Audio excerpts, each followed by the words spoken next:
The flight attendant thought she'd seen it all in her years of flying. But when she noticed an odd elderly woman on her plane, everything changed. What she did next shocked everyone on board. Lisa Wong had been a flight attendant for 15 years, and she enjoyed every moment of it. She loved the excitement of takeoff, the satisfaction of helping passengers, and the thrill of visiting new places. But on this particular Tuesday morning at San Francisco International Airport, her usual routine was about to change. As Lisa approached her gate, she noticed a sudden commotion near the security checkpoint. A distressed woman was arguing with TSA agents, her voice loud and filled with urgency. "Please, you don't understand. I need to be on that flight." The desperation in the woman's voice sent a shiver down Lisa's spine. Something about the situation made Lisa feel uneasy. She had no idea that her sharp instincts were about to be tested in ways she never expected. As Lisa continued her pre-flight checks, she also noticed an Asian woman in her mid-30s seated near the back of the plane. The woman seemed agitated, constantly checking her watch and craning her neck to look down the aisle. Lisa made a mental note to keep an eye on her, wondering if she might be an anxious flyer. A few minutes later, Lisa noticed the older woman she'd seen at the checkpoint slowly making her way down the aisle. She was probably in her early 60s, looking around nervously. She moved with difficulty, leaning heavily on a cane. As she approached the row where the Asian woman was seated, she stumbled slightly. Lisa immediately noticed something was off about her behavior. "Good morning, ma'am," she said kindly. "Can I help you find your seat?" The woman jumped a little when Lisa spoke. "Oh, yes, please. I'm in 24B. As Lisa guided the woman to her seat, she noticed the woman's hands were shaking as she held her boarding pass. Her clothes were a bit wrinkled, and she seemed more anxious. After helping her sit down, Lisa continued her work but kept an eye on seat 24B. As the last passengers boarded, she saw a well-dressed man in his 40s sitting next to the elderly woman. The woman was tense as he sat, making Lisa even more uneasy. What was going on this plane, she wondered? Why did everyone seem so on edge? The flight took off without any issues, but Lisa's concern grew. By now, she had ascertained that the Asian woman was just a nervous flyer indeed. But the odd couple in row 24 was still making her brain ache. Every time she walked by them, she noticed the man leaning close to the woman, whispering to her. The woman stared down at her lap, clearly uncomfortable. A few minutes into the flight, Lisa decided to trust her instincts. She approached their row with the drink cart. "Would either of you like something to drink?" she asked cheerfully. The man quickly responded, "I'll have a whiskey, and my mother will have water." Lisa was surprised. Mother? They didn't look alike. Something wasn't right. "Is that what you want, Mom?" Lisa asked the woman directly. The woman opened her mouth to speak, but the man interrupted. "She doesn't drink anything else on flights, right, Mom?" Lisa's heart started pounding. She knew she had to do something, but she couldn't let the man know she was suspicious. She handed them their drinks, purposely spilling some water on the woman's tray table. "Oh, I'm so sorry," Lisa said. "Let me get you a napkin." As she leaned in, she whispered to the woman, "Are you okay? Do you need help?" The woman's eyes widened, a brief look of hope crossing her face before fear reappeared. She gave a tiny nod. Lisa's mind raced as she apologized again for the spill. She needed to act quickly, but couldn't risk alarming the man. Back in the galley, she pulled aside her colleague, Mark. "I think we have a serious situation," she whispered, explaining what she had noticed. Mark looked serious. "We need to tell the captain, but we can't cause a panic." Lisa nodded. "I have an idea. Can you cover for me?" She quickly wrote a note. "If you're in danger, go to the bathroom. I'll meet you there." Then she headed back to row 24. "Mom, I'm so sorry, but I missed a spot when cleaning up that spill. May I—" Lisa pretended to wipe the tray table again and slipped the note into the woman's hand. The woman gripped the note, her eyes briefly meeting Lisa's. Lisa saw a mix of fear and gratitude. A few minutes later, the woman shakily stood up. "Excuse me," she said to the man. "I need to use the restroom." The man frowned but didn't stop her. Lisa's heart raced as she watched the woman walk to the bathroom. As soon as the door closed, Lisa hurried over and knocked softly. "It's the flight attendant. Can I come in?" The door opened slightly, and Lisa slipped inside, locking it behind her. The small space was cramped, but Lisa didn't care. She was face to face with a woman who clearly needed help. "What's your name?" Lisa asked gently.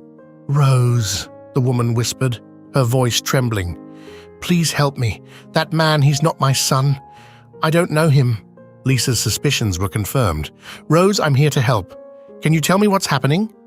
Tears filled Rose's eyes. "I was at the airport," she whispered. "My son David was supposed to pick me up. We were going to visit my sister in Chicago." She paused. "I'd been waiting an hour when this man approached. He seemed kind at first." Rose glanced at the door before continuing. "He said David had been in a car accident on the way to the airport, said he was David's colleague sent to get me." Her voice cracked. "I was worried and didn't think. I just wanted to get to my son. The man said we needed to fly to Chicago immediately, that David had been airlifted there. It happened fast. Soon, we were through security and boarding. It wasn't until we were in the air that I realized something was wrong. He wouldn't let me use my phone." Rose met Lisa's eyes. "I've been stupid. I don't know this man's name. What if something's happened to David? What's going to happen to me?" Lisa felt a chill run through her. This was a kidnapping happening right there on the plane. She took a deep breath, calming herself. "Rose, I promise we'll get you out of this. But I need you to be brave for a little longer. Can you do that?" Rose nodded, wiping her eyes. "What should I do?" "Go back to your seat and act normal. I'm going to talk to the captain and we'll have help waiting when we land. Don't let the man know we've talked." Rose took a shaky breath. "Okay. Thank you, Lisa. Thank you so much." Lisa squeezed her hand reassuringly before slipping out of the restroom. Rose came out looking calm, even though Lisa could see the fear in her eyes. She nodded and returned to her seat. Lisa quickly went to the cockpit and knocked, using the special code for an emergency. The door opened and she stepped inside. "Captain, we have a situation," she said urgently. She explained what she had learned. The captain's expression grew serious. "Good job, Lisa. I'll contact air traffic control and alert the authorities on the ground. We need to handle this carefully to avoid alarming the suspect and putting others at risk." Lisa nodded. "What should we do in the meantime?" "Keep an eye on them. Act normal. We'll be landing in a few minutes. The authorities will be ready." As Lisa left the cockpit, she felt both relieved and anxious. Help was coming, but they still had minutes to go without incident. She continued her duties, forcing a smile as she served the passengers. Every time she passed row 24, her heart beat faster. Rose sat still, staring straight ahead, while the man seemed relaxed, sipping his whiskey, unaware that his plan was about to fall apart. As the plane started its descent into Chicago, Lisa made one last round through the cabin. When she reached row 24, she paused. "We'll be landing soon," she said, meeting Rose's eyes. "Do you need anything before we touch down?" Rose shook her head, but Lisa saw the silent thank you in her eyes. The plane landed smoothly and taxied to the gate. Lisa's nerves were on edge as she made the usual announcements, asking passengers to stay seated until the seatbelt sign was turned off. As soon as the plane stopped, the captain's voice came over the intercom. "Ladies and gentlemen, we apologize for the delay, but we've been asked to remain on board for a few extra minutes. Please stay in your seats until further notice." Lisa saw the man in row 24 shift uncomfortably. Rose remained still, her hands tightly clasped in her lap. A moment later, the door opened, and instead of the usual ground crew, several police officers boarded the plane. They quickly moved down the aisle and stopped at row 24. "Sir, please stand up and put your hands behind your back," one officer said firmly. The man's face twisted with anger. He tried to push past Rose, but another officer blocked him. Within seconds, he was in handcuffs and being led off the plane. Lisa rushed to Rose's side. "It's over," she said softly. "You're safe now." Rose started to cry, her whole body shaking with relief. Lisa held her, whispering comforting words as the other passengers watched in shock and confusion.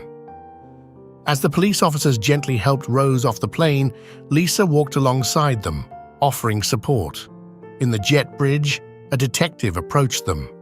"Mrs. Rose," the detective said gently, "we need to contact your family. Do you have your son's phone number?" Rose nodded, her hands shaking slightly as she recited David's number from memory. The detective quickly dialed on his cell phone and handed it to Rose. "David?" "Oh, David," Rose's voice quavered as her son answered. "I'm so sorry. There's been a terrible misunderstanding."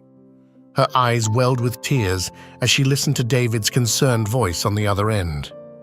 While Rose spoke to her son, the detective quietly explained to Lisa that they would need to take her full statement, but their primary concern was ensuring her well-being and reuniting her with her family.